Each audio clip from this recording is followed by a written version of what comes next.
আসলে সুষ্ঠু তদন্ত আর সুষ্ঠু বিচারটাই তো আমাদের চাওয়া।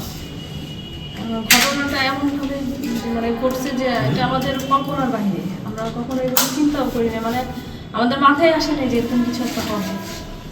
এটাই আশা করব যারা আছেন তারা এটার সুষ্ঠু বিচার করবেন এবং আসামিদের শাস্তির ব্যবস্থা করে দিবেন।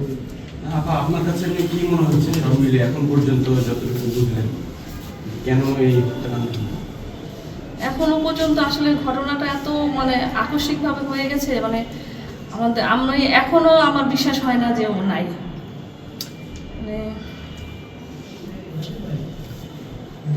আসলে এটা বলার মতো না এখন, মানে কি হইলো মানে কিভাবে কি হইলো এটা আমাদের কল্পনার বাইরে।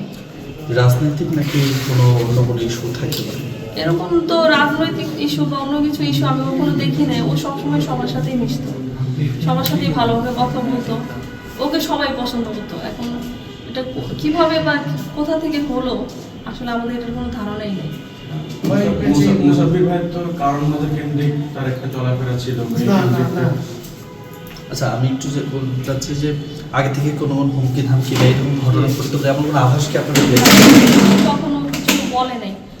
আর ওই যে যেটা আমি বললাম যে ও মানে পারিবারিক ব্যাপারের সাথে রাজনৈতিক আর ব্যবসায়িক ব্যাপারগুলো বাসায় তেমন একটা আলোচনা করতো না, বাচ্চাদের সামনেও বলতো না, আমাকেও খুব একটা বলতো না।